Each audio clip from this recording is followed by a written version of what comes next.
welcome. It's Luann Pyatt. It is Sunday evening, and I'm going to play the piano and sing for you and read you some verses from the Bible. And today I am speaking on Through the Fire. That's what I'm calling it, Through the Fire. And the reason I am is because a couple of weeks ago, I was doing a live on Sunday, and I had some pictures that kind of went with what I was talking about I was going to show you, and I completely forgot them. They're sitting right here. And I guess, well, maybe I wasn't supposed to show them that day, but I thought, man, I put so much work into making these pictures, and I completely forgot them. So then I thought, well, maybe it just needs to be a separate live. So we're doing a separate live on it, and I'm going to read you these Bible verses first, and then I'm going to show you these pictures and read to you this little saying. It's really neat. So this is from Daniel. This is the story of Shadrach, Meshach, and Abednego. You probably know it. And just so you know, for some reason, Abednego is always pronounced like Abendigo, and it does not say bend. It says bed. So you think that you're saying to bed we go, and it's Abednego, not a bend. A bed. It's an Abed. So it's Shadrach, Meshach, and Abednego. And it's not even their real names anyways, the names they gave them in Babylon. But this is from Daniel 3:15-30, 4:1-3, and 34-37. So it's a whole bunch of this in here about Daniel, or not Daniel, but it's in Daniel. It's about Shadrach, Meshach, and Abednego and King Nebuchadnezzar. So this, I'm starting here because there's quite a lot to this in there if you'll read the story. I'm starting after the first time that he told everybody to bow before the idol he created, King Nebuchadnezzar. And the three Hebrew children did not do it. So now they brought them before the king, and this is what the king is saying to them after they didn't bow the first time. He said, "Now if you are ready, when you hear the sound of the horn, pipe, lyre, trigon, harp, bagpipe, and every kind of music, to fall down and worship the image that I have made, well and good. But if you do not worship, you shall immediately be cast into a burning fiery furnace. And who is the God who will deliver you out of my hands?" So he has quite an arrogant attitude here, and he is saying, I'm going to put you in the fiery furnace, and who's going to deliver you? Who's the God that's going to deliver you? I find it kind of interesting that he didn't believe there was a God who could deliver them. Which I would think, even though he's created this image for them to worship, he apparently didn't really think it had a lot of power either. Because he's like, yeah, gods don't do that. They're not delivering people out of the fiery furnace. Even the one I made's not going to deliver anybody out of the fiery furnace. Who's going to deliver you? So he really thought he had the upper hand. He really thought he had this power. He doesn't think much of God. So remember what he's saying here, like, who is the God who's going to deliver you? There isn't a powerful God like that. He didn't think there was. Shadrach, Meshach, and Abednego answered and said to the king, "O Nebuchadnezzar, we have no need to answer you in this matter." I kind of like their cheekiness. Yeah, we don't have to answer you. We don't have to answer to you. We don't have to answer you in this matter. If this be so, our God, whom we serve, is able to deliver us from the burning fiery furnace, and he will deliver us out of your hand, O king. Kind of a little dig there. He can not only can deliver us from the furnace, he's delivering us from you too, O king. But if not, be it known to you, O king, that we will not serve your gods or worship the golden image that you have set up. Said right to his face. The Nebuchadnezzar was filled with fury, and the expression of his face was changed against Shadrach, Meshach, and Abednego. I think it's funny that they're even talking about the expression on his face. He went mad. So mad that everybody could see the expression on his face change. I'm sure it was like, I'm sure he was so mad. I'm finding where I left off here. Okay, he ordered the furnace heated 7 times more than it was usually heated, and he ordered some of the mighty men of his army to bind Shadrach, Meshach, and Abednego and to cast them into the burning fiery furnace. Then these men were bound in their cloaks, their tunics, their hats, and their other garments. So they let them keep all their clothes. And they were thrown into the burning fiery furnace. Because the king's order was urgent and the furnace overheated, the flame of the fire killed those men who took up Shadrach, Meshach, and Abednego. So it sounds like to me they must have been carrying them, because the next line says, "And these 3 men, Shadrach, Meshach, and Abednego, fell bound into the burning fiery furnace." So when the fire came out, it must have killed the men carrying them to where they kind of dropped them. And because otherwise, I'm sure they didn't say, "Oh, well, darn, the men the men that were carrying us died, so therefore let's jump in. They didn't do that. It says they fell in, so they must have been carrying them somehow. And when those men dropped dead, that just threw them into the furnace. It says, then King Nebuchadnezzar was astonished and rose up in haste. He declared to his counselors, did we not cast 3 men bound into the fire? They answered and said to the king, true, O king. He answered and said, but I see 4 men unbound walking in the midst of the fire, and they are not hurt. And the appearance of the 4th is like a son of the gods. So it's interesting to me that of all the stuff that Shadrach and Meshach and Abednego had on, and they told it, their cloaks, their tunics, their hats, their other garments, but they were bound, probably with rope. The only thing that burned up was the rope. The only thing. None of their clothes, nothing. The only thing burned up was what was binding them. The bondage burned up. Nothing else burned up. Then Nebuchadnezzar came near to the door of the burning fiery furnace. Now, considering that his men that threw those people in there had just died near that fiery furnace, he's risking his life, I would think. He's risking his, he went to the door. He was so stunned. He went to the door where his army men had just died from the flames. And it says he declared, now listen to what he says, this is interesting. He declared, Shadrach, Meshach, and Abednego, servants of the Most High God. Isn't it interesting he throws that in? Instead of saying, who's the God's going to deliver you? He rushes to them now and says their names and says, oh, servants of the Most High God. Just guess who had just figured out there is a Most High God. So Shadrach, Meshach, and Abednego going through this flame that they had to be thrown in, it not only released their bondages, it let the leader of the country they were in now know there was a real God, a real one. He didn't think there was a real one that could deliver them. He just found out there was. So what them going through that allowed someone who didn't believe there was a God like that find out that there was. And so then Shadrach, Meshach, and Abednego came out from the fire. And the satraps, the prefects, the governors, and the king's counselors gathered together and saw that the fire had not had any power over the bodies of those men. It had no power. So even, I love this because even if you're going through the fire right now, you're going through the fire, you may be in the fire, you may be in the furnace, you may have been in the fire for a while, it has no power over you, other than it can burn up your bondage. But it doesn't have power over you. It says the hair of their heads was not singed. Their cloaks were not harmed. And no smell of fire had come upon them. You can go through the fire. You won't even smell like fire. You won't even smell like smoke. Nebuchadnezzar answered and said, blessed. Okay, here he's praising God again. Listen to this. He didn't believe in him a few minutes ago. Blessed be the God of Shadrach, Meshach, and Abednego, who has sent his angel and delivered his servants who trusted in him, and set aside the king's command and yielded up their bodies rather than serve and worship any god except their own God. Boy, he's just praising them all over the place now. Therefore, I make a decree. Any people, nation, or language that speaks against anything against the God of Shadrach, Meshach, and Abednego shall be torn limb from limb, and their houses laid in ruins, for there is no other God who is able to rescue in this way. What a great way to introduce an ungodly king to the true God. And he's now just proclaiming him. You know, even people who are godly and Christians don't always proclaim God like this. He just met God.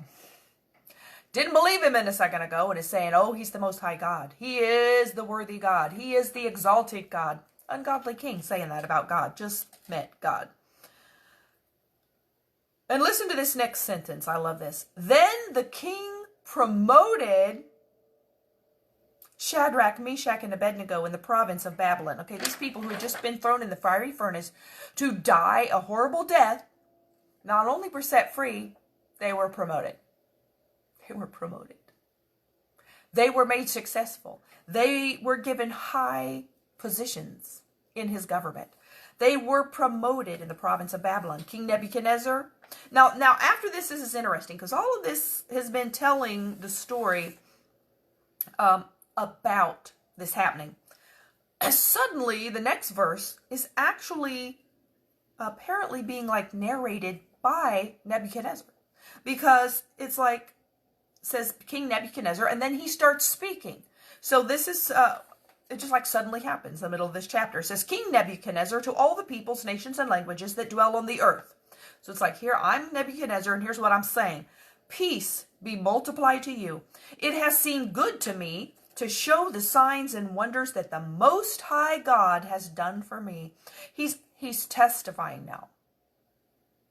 This ungodly king, still calling God the Most High God, and he says, it has seemed good to me to decree and declare all of this and let everybody know what that God has just done for me. It says, how great are his signs, how mighty his wonders. His kingdom is an everlasting kingdom, and his dominion endures from generation to generation.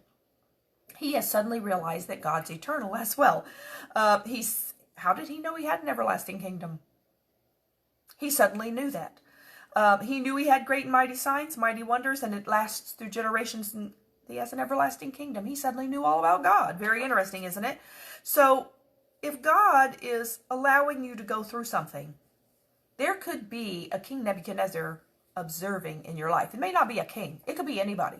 But there may be somebody that does not believe in God watching you. And when they see the deliverance God has for you and see how you stood for God, even if you didn't know you were going to have deliverance, and saw that you held your ground and said, we will not turn away from God no matter what, you don't know whose life you may end up changing when they see that. Now, at this point, Nebuchadnezzar goes through a very bizarre phase where he does not really continue with God, and God speaks to him and tells him, you're going to kind of lose your mind for a while. You're going to go out in the wilderness. You're not going to know who you are, where you are. You're going to lose your kingdom, and all this stuff happened. So then after all of that, Nebuchadnezzar speaks again. He's still talking and narrating this here in the Bible. It says, at the end of the days, that's the days where he kind of had lost his mind for a while. At the end of the days, I, Nebuchadnezzar, lifted my eyes to heaven. There was his answer. He finally, after all of that, looked to God. He still thought he could be more powerful than God, I think. And then when he was in that condition, after all of those days, he finally said, I finally lifted my eyes to heaven. And my reason returned to me. And I blessed the Most High and praised and honored him who lives forever, for his dominion is an everlasting dominion. Here he goes again. And his kingdom endures from generation to generation. All the inhabitants of the earth are accounted as nothing. And he does according to his will among the host of heaven and among the inhabitants of the earth. And none can stay his hand or say to him, what have you done?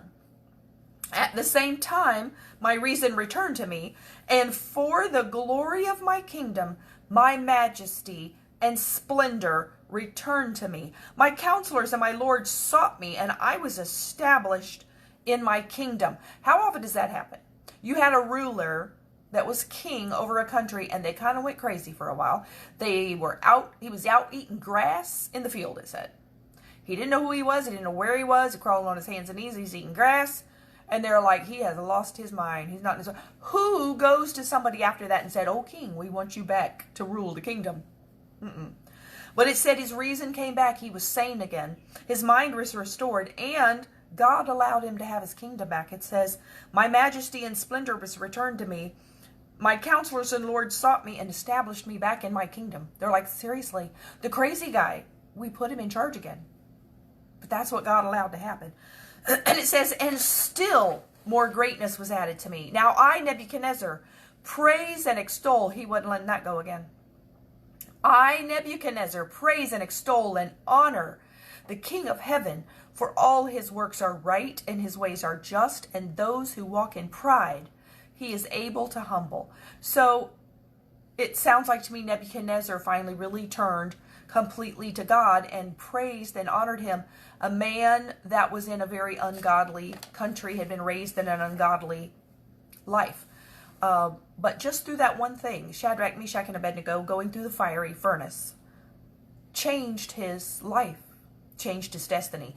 Isaiah 43:2 says, when you pass through the waters, I will be with you, and through the rivers they shall not overwhelm you. And when you walk through the fire, you shall not be burned, and the flame shall not consume you. This is also a promise for us. May not be a literal fire. It may be a fiery attack. But whatever you are going through, it says you're not going to be burned because God is there with you. Proverbs 17:3 says, the crucible is for silver, and the furnace is for gold, and the Lord tests hearts. You may be going through something where the Lord is testing your heart. He tested Abraham's heart. He tests hearts. How does he test them? Well, it's just talking about a crucible is like a fiery oven. Crucible is for silver and the furnace is for gold. It's talking about through fire. That's how we're tested. 2 Corinthians 1:4-6.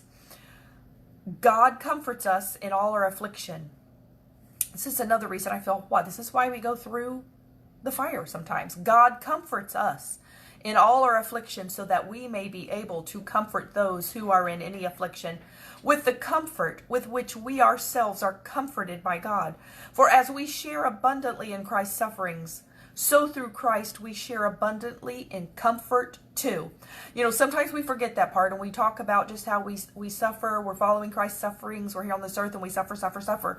But it says, through Christ we share abundantly in comfort too. Yes, we have sufferings, but there is abundant comfort that we are sharing. If we are afflicted, it is for your comfort and salvation. And if we are comforted, it is for your comfort, which you experience when you patiently endure the same sufferings that we suffer. So if you are in a place where God can comfort you, and God is your comfort, you then can take that comfort, this is what this says, and comfort other people who may not even know God, and may not be serving God, and may not have God enough in their life that they are able to receive the comfort from Him. But if you have received it from Him through the trials and sufferings you've been through, you then can share it with others, and you do not know whose lives you will change. And I'm going to show you the picture now that I had. So this is a little saying. You may have heard it, but I found some pictures and kind of made them to fit this little saying. So here's the saying. It says, I love when people that have been through hell walk out of the flames carrying buckets of water for those still consumed by the fire. That is what I feel like my purpose in life is. My purpose is that if I have been through the fire, I'm coming out of the fire with buckets of water to douse the fire that is now consuming you. I'm coming out of the fire with water. Well, why am I coming out of the fire? Because I wasn't burned up in the fire. I wasn't burned up in it. It may have felt like it at the time. It may seem like it at the time. But I've not only come out of the fire victorious, I've come out of the fire with buckets of water to help anyone else that is still consumed by the fire. Because some people do not have that close of a relationship with God, or they may have none. They don't know they need to have that. But I did, and I did know. And I'm coming out of the fire with water to help you who may still be in the fire, if I can help in any way. And so what I did is I found these pictures, and I found pictures of some girls that were either in or walking through or walking out of fire, and I put my face on it.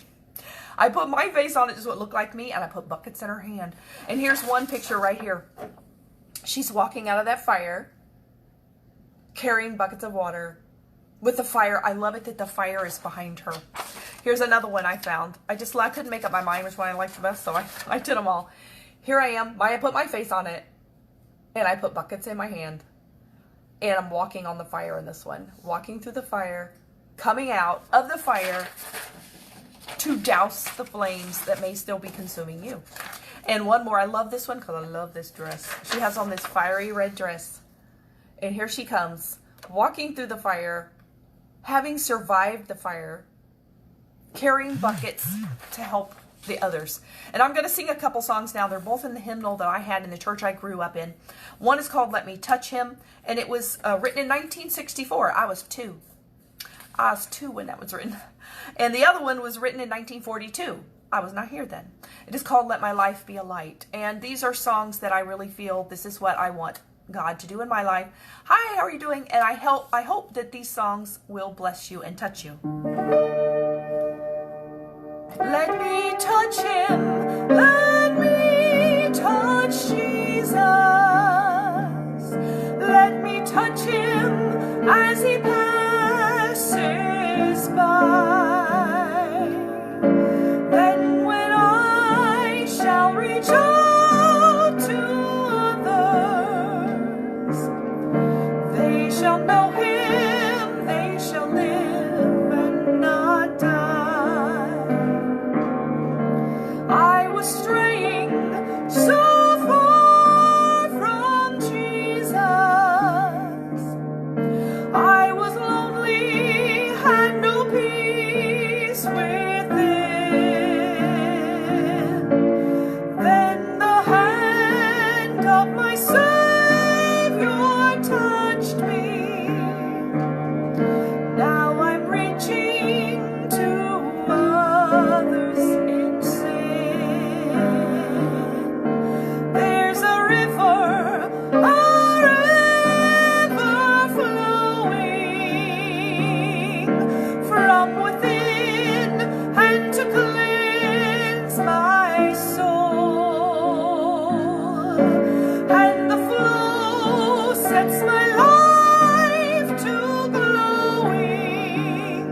how that saying says, I'm coming out with buckets of water.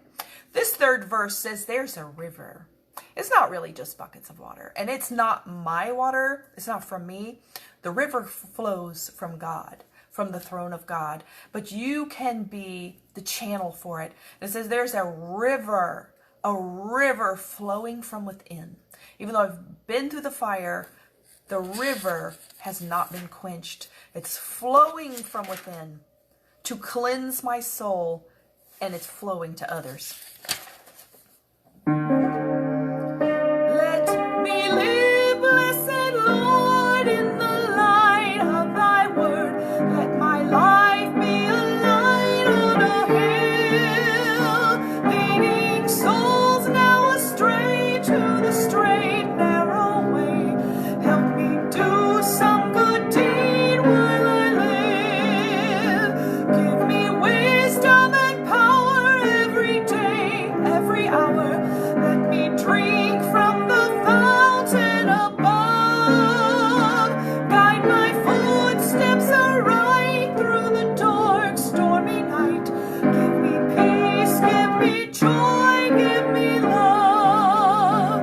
Give me souls for my hire. Let my life be on fire, shining out to the world as a guide. Help me rescue someone sinking now with no hope, that in heaven we shall ever abide. Let my life be a light shining out through the night. May I help struggling ones to the fold, spreading cheer everywhere to the sad and the lone. Let my life be a light to some soul. Let my life be a light shining out through the night. May I help struggling ones to the fold, spreading cheer everywhere to the sad and the lone. My life be a light to some soul.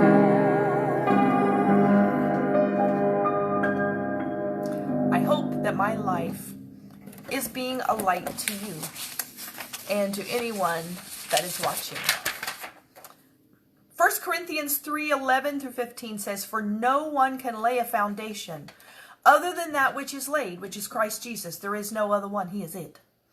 Now, if anyone builds on the foundation with gold, silver, precious stones, wood, hay, straw, each one's work will become manifest, for the day will disclose it. The day, thank you. The day is the day of his return. So whatever you've done in this world, whether it's gold, you're building, see, the foundation is Jesus, and you're on the foundation of Jesus if you're a Christian. But whatever you're doing in this life, it is either gold, silver, precious stones, or wood, hay, or straw. And it is going to become manifest, even if nobody knows what you're doing. No, whether it's good or bad, if nobody knows what you're doing. When he returns, it's going to be made manifest, and it's going to appear. And it says, because it will be revealed by fire. And the fire will test what sort of work each one has done. If the work that anyone has built on the foundation survives, he will receive a reward. And if anyone's work is burned up, he will suffer loss, though he himself will be saved, but only as through fire. I think it's interesting that even though we may go through trials that are like fire, if we are in Christ, we are like gold. So it's interesting that Shadrach, Meshach, and Abednego in the fiery furnace, the only thing that burned off of them were the ropes that bound them. That's it. The bondage burnt off of them. The thing that wasn't worth anything to them. Their clothes didn't burn, but the ropes burned. So when you're put through the fire, the things that are binding you are the things that have no worth to your life. They're no good to your life. They're going to burn. But the thing is, it's like that's how you have to get rid of those things, is to be put through fire. And that's what this says when the day of his return is, that the things that we have done, it's going to be revealed by fire. Because you might look all nice and pretty and you find out it was only wood and hay and stubble, or straw, as this one says, because it disappeared. So it really wasn't gold. It really wasn't silver or precious stones. So there's a song that says, only what's done for Christ will last. Only those things will survive the fire. But see, you will survive going through fire because we are gold to God. Exodus 3:2, this is talking about Moses in the burning bush. And it says, and the angel of the Lord appeared to him in a flame of fire. Out of the midst of a bush he looked, and behold, the bush was burning, yet it was not consumed. That, I believe, is what happens to us when we go through the fire. The fire, it may feel like it is consuming you, but it is not. God won't allow it to consume you. Psalm 104:4 says, he makes his messengers winds. He makes his messengers winds, and his ministers are flaming fire. So it is like, you are fire. You are gold and you are fire. What happens when you go through fire and you are fire? Nothing. You survive if you are his minister and you are a flaming fire. Luke 12:49. This is a statement Jesus made. Very interesting statement. I've not ever really heard this spoken about much. It's a really interesting statement that he made. He said, I came to cast fire on the earth. Did you know he said that? I came to cast fire on the earth and would that it were already kindled. Why would he want to do that? Because he wants to burn away evil. He wants to burn away the evil. So if you're walking through the fire, it might not be there to destroy you. It might be there to destroy the evil that's after you. Because you can walk through the fire and survive, and it cannot. Jeremiah 23:29. God says, is not my word like fire? Declares the Lord, and like a hammer that breaks the rock in pieces, his word will burn out the things that have no worth. 1 Peter 1:7. So that the tested genuineness of your faith, more precious than gold that perishes though it is tested by fire, may be found to result in praise and glory and honor at the revelation of Jesus Christ. That is how that's how your faith is tested. That is how we know it's genuine, because you have gone through the fire and you came out the other side. Because if you have genuine faith, you will come out the other side. Zechariah 13:9 says, and I will put this third, he's talking about a third of a group of people, and I will put this third into the fire and refine them as one refines silver, and test them as gold is tested. If you're being put through the fire, God is refining you. Doesn't necessarily mean he put you in the fire, but God didn't put Shadrach, Meshach, and Abednego in the fire, but he knew they were going to be there, and he met them there, and he removed their bondage. And then when they came out, they were promoted. They got a raise. They got a promotion to where they were probably top of the land. So God removed evil from their life through fire. That's how he didn't cause the fire, but he used it when they got put in there. He used it to promote them and to remove what was binding them. And he used it to witness to an ungodly king who became a believer. And see, God knows you can take the fire if you're gold, if you're silver, if you belong to him and he is there to protect you. You can go through the fire and it will remove things from your life that shouldn't be there. And who knows who it will rescue as well. Let's see. They will call upon my name and I will answer them. I will say they are my people, and they will say the Lord is my God. And the final verse, Zechariah 2:5, says, I will be to her a wall of fire all around, declares the Lord, and I will be the glory in her midst. So God can protect you from the fiery furnace if you're in one, because he is fire. Fire cannot consume him or anyone or anything he wants to protect. He may not keep you out of the fire, but he will protect you through the fire and save a bunch of people, either after you come out or on the way out. And he will be the glory in your midst. That's the main thing. It's not you. It's not about you. It's about him and his glory. So remember, if you have gone through the fire and you're coming out through the fire, you're going to come out whole. You're going to come out with your clothes too, apparently, because they did. All right. You're going to come out and you will find you have a river. This woman is having buckets of water, But that song I sang said, there's a river flowing from the throne of God, and you will be able to allow it to go through you to minister and maybe allow to be saved. Who knows how many people? Who knows how many people you will be able to save that think they are going to die in the fire, but you have the river in you. Have a good night. Look and pray for those people this week. Say, Lord, lead me to somebody that needs to hear or that needs the water that's consumed by the fire. Lead me to them and help me. Let them know that you are there to rescue them. May you have a good evening. Thank you for watching. Be blessed this week, and good night.